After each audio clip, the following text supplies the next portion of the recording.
3 seconds. That's not a metaphor. It's not a provocative exaggeration for the sake of a title. Researchers in neuroeconomics have documented with EEG readings and fMRI scans that the primary emotional response to a purchase stimulus, the one that determines whether your hand reaches for the card, fires before your conscious mind has formed a single coherent thought about whether you can afford it, before you've done the math, before you've checked the balance, before you've done anything. That resembles a decision. The decision has already been made. What follows, the brief internal debate, the quick calculation, the momentary hesitation, is not deliberation. It's theater. Your brain already voted. You're just watching the results come in. This is not a comfortable thing to hear, particularly for someone who considers themselves intelligent, competent, financially aware. Someone who would look at this statement and say, "That's not me. I think before I spend." And they'd be, right? They do think. The thinking is real, but the thinking happens downstream of a process that has already concluded, running in a layer of the brain that doesn't speak, doesn't explain itself, and doesn't particularly care what you think about its choices. The question is not whether you are rational. The question is, what part of your brain is actually running the financial decisions you've been telling yourself you're consciously making? And the answer to that question, the real answer, not the flattering one, might explain everything. The month-end balance that doesn't reflect your income, the savings that were supposed to start but didn't, the purchases that made perfect sense in the moment and look like mysteries in retrospect, the Sunday night where you calculate what you earned this year and feel the gap between that number and where you are. 3 seconds, and everything after that is rationalization. His name is Marcus. He's 38. He has a federal career he's been building for 11 years. Promotions that came slowly but came, a title that means something in meetings, a salary that places him firmly in the top quarter of the country's earners. By every external metric, Marcus is doing well. By the metric that matters to Marcus, the one he applies privately in the quiet of a Sunday night, measuring not where he is but where he expected to be at 38, he is falling short in a way he can't fully articulate. This is a man who thinks about money. He reads the occasional financial article. He knows what compound interest is. He has had at various points in the last 5 years the clear intention to start investing seriously. The intention is real. The analysis is sound. And yet, month after month, the number available to invest at the end of the month is somewhere between negligible and zero. Marcus does not experience this as a series of bad decisions. He experiences it as the month being hard, costs being high, timing being off. The decision to buy the new headphones in October was, in that moment, entirely reasonable. He uses headphones constantly. The old ones were deteriorating. There was a sale, and he had just received a positive evaluation at work.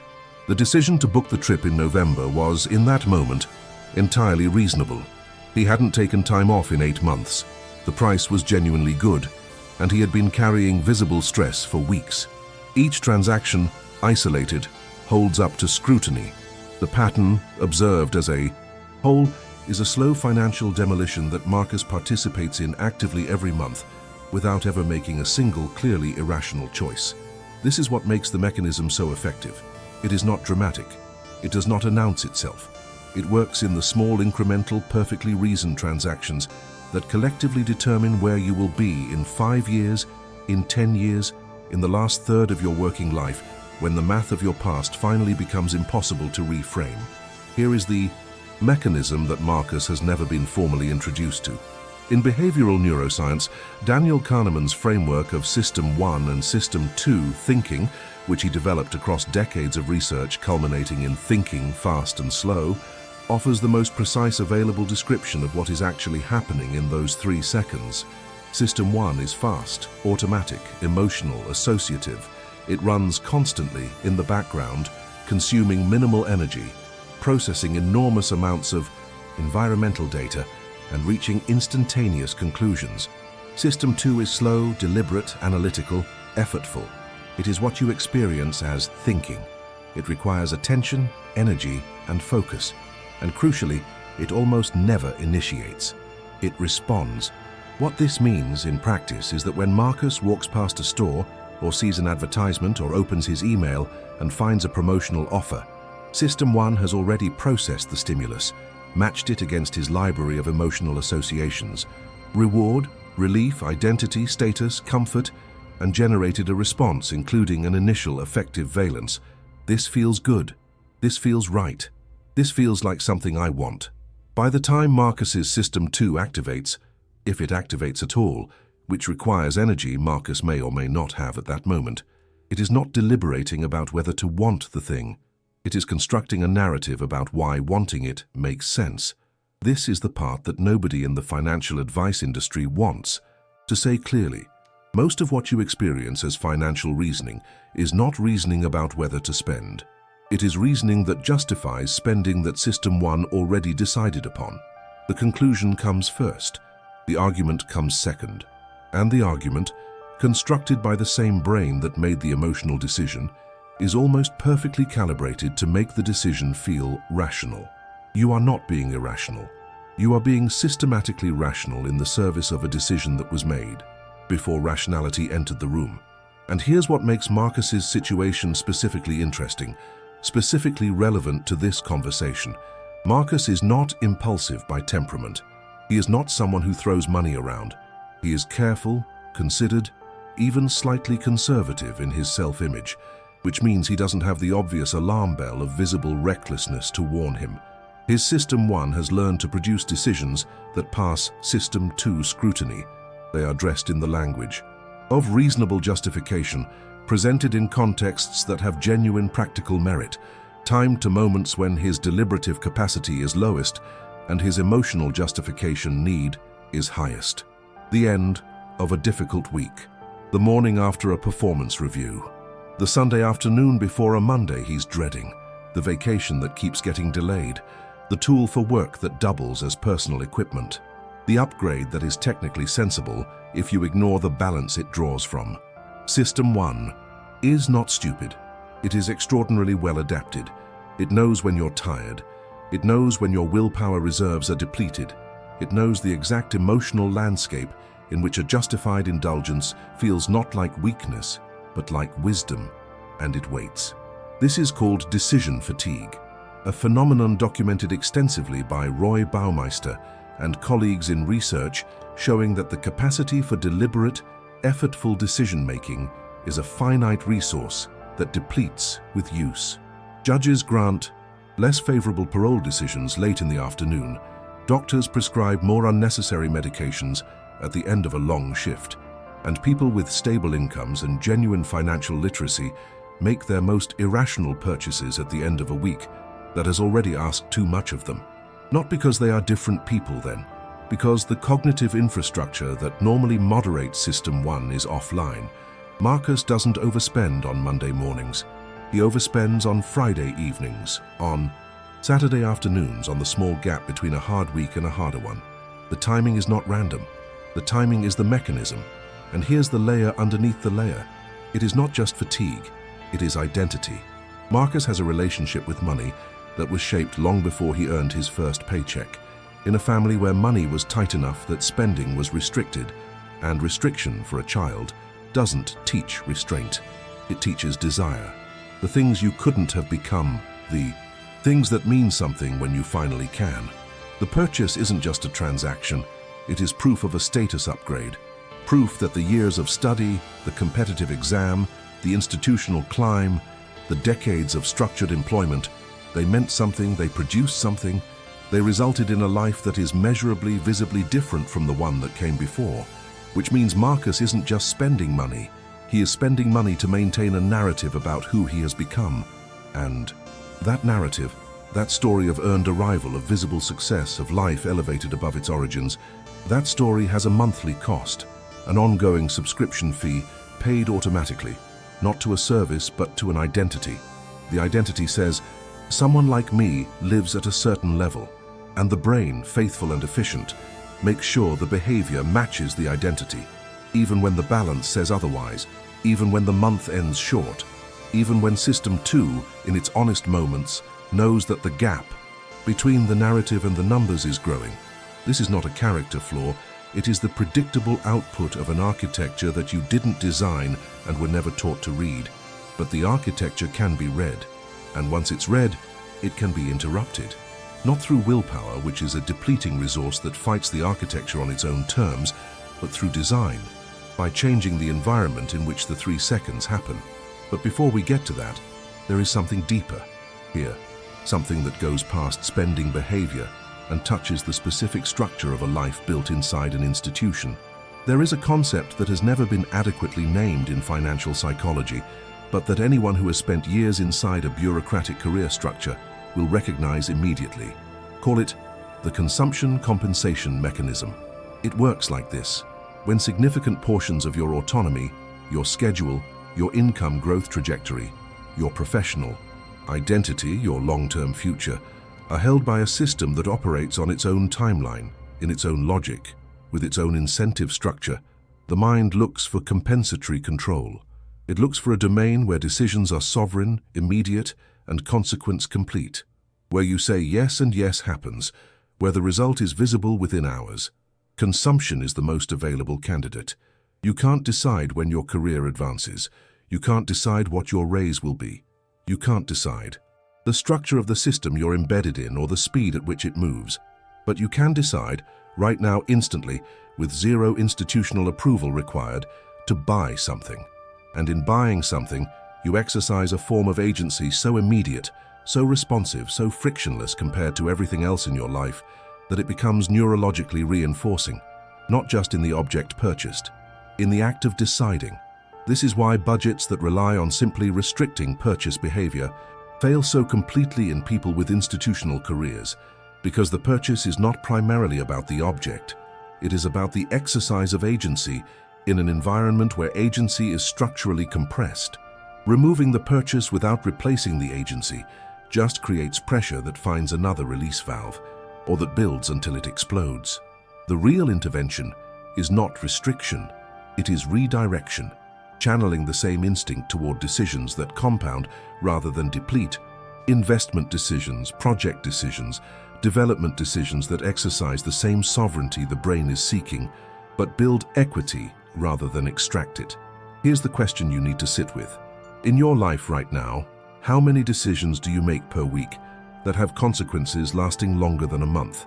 Not institutional decisions made by systems you belong to, personal decisions, sovereign decisions, choices that you originated and that will still be producing effects in your financial life in 3 years. For most people in stable institutional employment, the answer is surprisingly close to zero. The institution makes the multi-year decisions, the individual makes the daily ones. And daily decisions, without the architecture of longer-term ones to anchor them, default to consumption, because consumption is what daily decisions look like when there's no larger strategy they're serving. This is the structural root of the 3-second problem. It is not that System 1 is broken. It is that System 1 is optimizing for the wrong timeline, because no other timeline has been made concrete, personal, and emotionally real. Kahneman's research showed something fascinating about this. The brain values present rewards not just slightly more than future ones, it values them hyperbolically more. The discount rate applied to future rewards is disproportionate, almost irrational by any rational economic calculation. $10 today feels worth more than $11 tomorrow. Not because of any real calculation, but because the brain treats the future, even the very near future, as belonging to someone else, as belonging to a version of you that exists in the abstract, that doesn't feel hunger or desire or the need to prove something right now. Studies in neuroeconomics have shown that thinking about your future financial self activates the same neural regions as thinking about a stranger, not a close friend, not even an acquaintance, a stranger. Your System 1 is not protecting your future. It is, with great efficiency and perfect neurological logic, extracting resources from a stranger to satisfy the present every month. And Marcus, 11 years into his career, has been paying for a stranger's present at the expense of his own future, with perfect justification, perfect consistency, and absolutely no awareness that this was the trade he was making. That's the layer most people never reach, not because they're not intelligent enough, because the architecture is invisible until someone shows you how to read it. Let's read it. The first layer is awareness, not guilt. Guilt is System 1 in self-punishment mode, which just generates a new emotional debt that will be repaid with another purchase. Awareness, the ability to catch the 3 seconds, to notice with curious rather than critical attention the moment between stimulus and response. The advertisement, the promotional email, the store window, the social media post that shows a version of your life you recognize, the moment where System 1 votes. Awareness doesn't stop System 1. Nothing stops System 1. It's too fast, too deep, too energy efficient to be suppressed. But awareness creates a gap between the System 1 vote and the behavior. And in that gap, even a 2-second one, System 2 can activate. Not to fight the desire. Fighting desire is expensive and unreliable, but to ask a different question. Not, can I afford this? Which your brain will answer yes to, through whatever narrative rationalization is currently available. But what is this purchase actually for? Not functionally, psychologically. What need is this meeting? What is the emotional currency being exchanged? Is this about comfort, control, identity, proof, relief, anticipation? Name the actual purchase, and then ask whether this is the most effective available delivery mechanism for that specific need. Sometimes the answer is yes. Sometimes the purchase is genuinely the right tool for the job. But often, more often than System 1 would prefer you examine, the answer is no. The real need is for rest, and the purchase will provide 15 minutes of novelty and then require more rest. The real need is for agency, and the purchase will provide a sense of control and then return you to the exact structure the control was compensating for. The real need is for proof that the years have been worth it, and the purchase will provide temporary confirmation, and then the ledger will still show what it shows. The second layer is design. Willpower is a battle between you and your own neurology, and your neurology has been training for this fight since before you understood money. You will not win on willpower. What you can win on is environment, the design of the contexts in which the 3 seconds happen. This is what behavioral economics calls choice architecture, the deliberate structuring of decision environments to make the desired behavior the default. Richard E. C. Thaler and Cass Sunstein documented this extensively in Nudge, their research showing that pension enrollment rates, organ donation rates, and savings rates can be dramatically altered not by changing people's preferences or educating their reasoning, but simply by changing what happens if they do nothing. Change the default, change the outcome. Applied to your financial life, this means the intervention is not in the moment of the purchase. It is in the weeks and months before, when you structure your financial environment so that the savings behavior happens automatically, before the 3 seconds get a chance to vote on it, before the salary arrives in an account where System 1 has access to it, before the compensation mechanism activates, before decision fatigue sets in, before Friday evening, automated transfers, salary accounts that function as transit rather than holding, investment structures that require deliberate action to undo rather than to initiate, the friction on spending and the default on saving reversed. Not because this tricks your brain, because it respects your brain's architecture and designs around its limitations rather than pretending those limitations don't exist. The third layer is the one that most financial content avoids entirely, because it requires going somewhere that feels more like philosophy than planning. It is the question of the timeline you are actually living in, not theoretically, not aspirationally. In practice, in your daily decisions, in the choices your behavior reveals about what future you have made emotionally real. Because the 3-second problem is not ultimately a neuroscience problem, it is a meaning problem. Your brain allocates present resources toward present rewards because the future is abstract, because your future self is a stranger, because nothing in your current behavioral environment makes next year or the year after feel as vivid and real and urgent as right now. The purchase competes with the investment and wins every time, not because it's smarter, but because it's present, because it exists in a dimension the brain can feel, making the future vivid, not as a number in a retirement projection, but as a life, with specific textures and real constraints and a version of yourself you can actually identify with is the only thing that makes System 1 start voting differently. Not through discipline, through desire, through a future that is concrete enough to want. What does your life look like if nothing changes?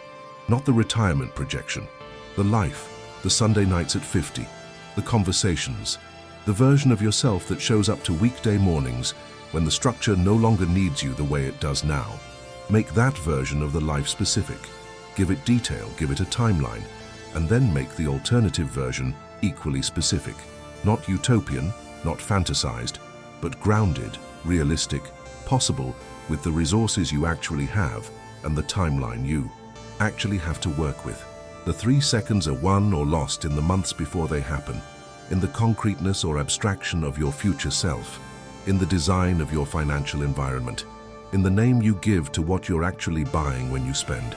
And there is one more thing, one specific behavior that almost everyone in this conversation will recognize and almost everyone will underestimate, that determines whether the understanding translates into change or just becomes another piece of interesting information that doesn't alter the pattern.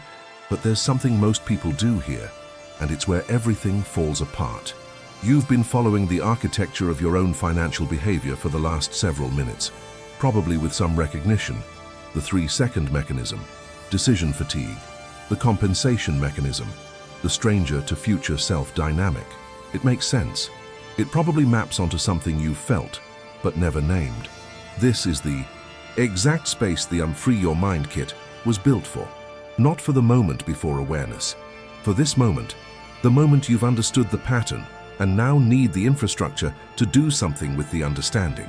It has 3 components. The first is an ebook, The 5 Patterns Keeping You Trapped, 35 pages of financial psychology written specifically for people with stable, guaranteed income, government workers, military, long-tenure corporate employees, not the standard financial. Content for entrepreneurs or freelancers. This is written for the specific psychology of someone inside a structure, the patterns that are invisible precisely because the stability around them makes them feel like not patterns. It names 5 of them with precision. The second is the Stability Cost Calculator, a browser-based interactive tool where you enter your real data: salary, years of service, current savings rate, spending patterns, projected retirement timeline. What it returns is not a standard financial projection. It calculates the true cost of inaction, in unbuilt wealth, yes, but also in lifetime hours traded for outcomes you could have produced differently, and in postponed freedom measured not in percentages, but in years of your actual life. This number is uncomfortable. It is also, for many people, the first time the future self becomes specific enough to have a conversation with. The third component is the Free Your Mind series. 3 tracks, 21 days. Audio recordings of 8 to 12 minutes, designed for the morning before the structure begins or the evening before sleep. The 2 moments when the identity layer is most permeable. Track 1 works on identity, who you are in relation to the stability you've built. Track 2 on value, how you price your own time and future. Track 3 on action, the specific fear that sits between understanding and movement and what to do about it. The ebook creates intellectual awareness. The calculator creates emotional awareness. The audios work on identity, which is where the 3 seconds actually live. Each is complete alone. Together, they address the full architecture.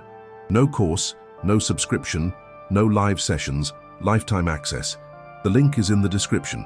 When you're ready, here comes the resistance. You've already started forming it. I know all this. I've read about behavioral economics. I understand System 1 and System 2. I know about decision fatigue. And here is the precise version of what knowing without acting produces. A more sophisticated narrative for why the pattern continues. An upgrade to your rationalization infrastructure. The earned deprivation loop, now operating with better vocabulary. Understanding a bias does not eliminate it. This is one of the most robust findings in behavioral economics. People who can accurately describe cognitive biases in others show those same biases in their own behavior at nearly the same rates as people who have never heard of them. The insight is real. The behavioral immunity it provides is minimal. The map is not the territory. Knowing the mechanism and changing the behavior are two entirely different operations run in different parts of the brain, requiring different interventions. But I'm not in financial trouble. The threshold matters.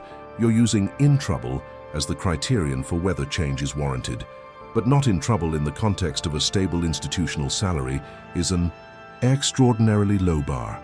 Not in trouble means the floor is intact. It says nothing about the ceiling. It says nothing about the distance between where you are and where you could be with the same income and different architecture.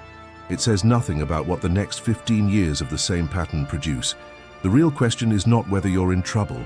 The real question is whether the version of your life that exists in the next decade is meaningfully different from the version that exists now, and whether you are currently building anything that makes it so. And here is the one that goes deepest. I just don't think I have the discipline. This is System 1's most elegant defense. By attributing the problem to a fixed personal characteristic, discipline, it removes it from the category of things that can be designed around. Discipline is will. Will depletes. If the problem is will, the solution is more will, which fails, which confirms the diagnosis, which removes the possibility of a different approach. The loop is closed. Discipline is not what changes financial behavior. Architecture changes financial behavior.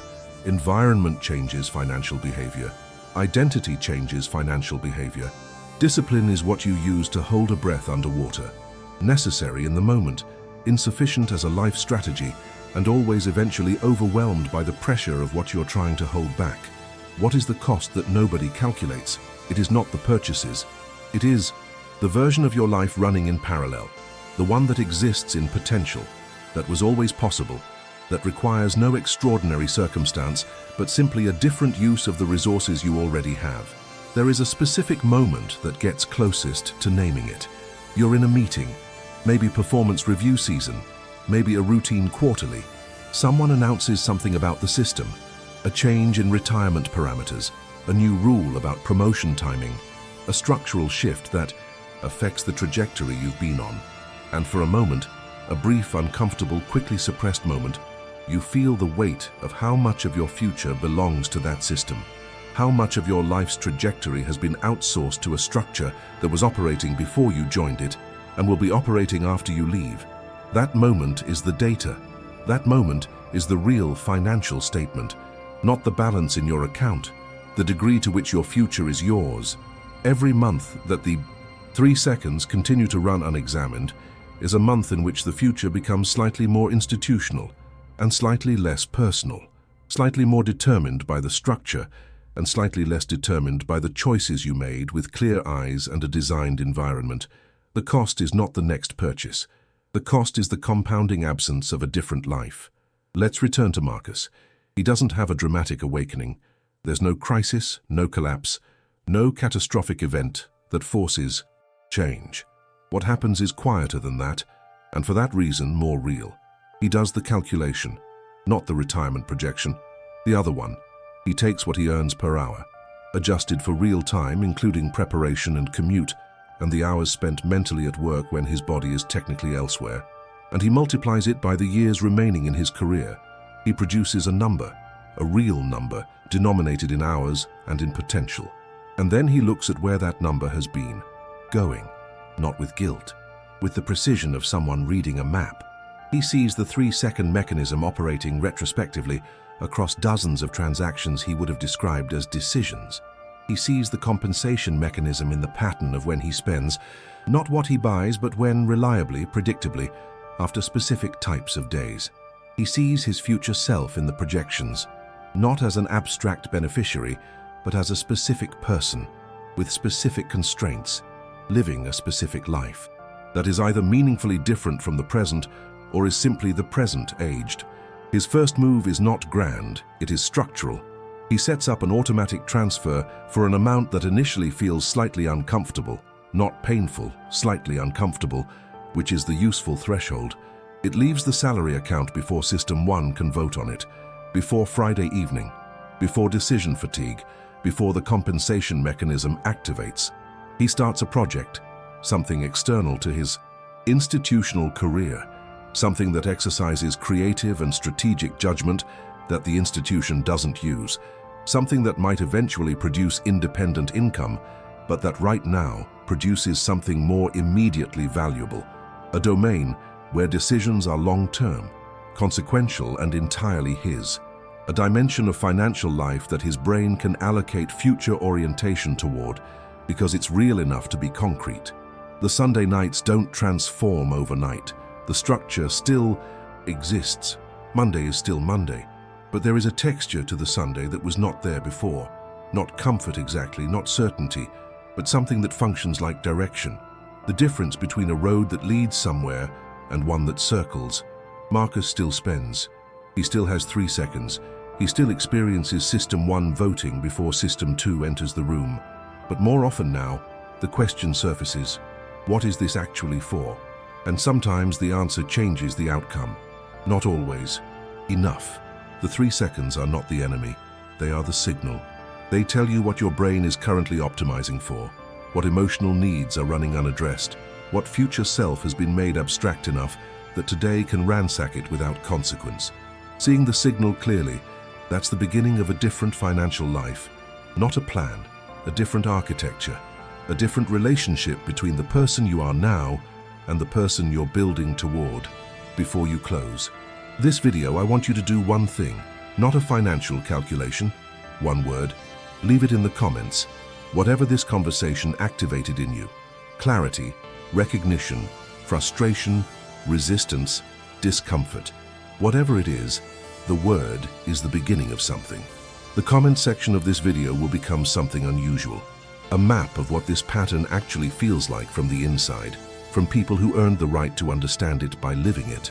The Mind of Value community exists for this, not to give you tips, not to tell you what to buy or not buy, to build a fundamentally different way of thinking about money, about the structures you operate inside, about the relationship between the stability you've built and the freedom that stability is capable of funding.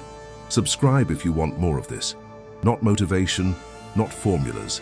The architecture of how financial psychology actually operates and what it costs in real life when it runs without a map.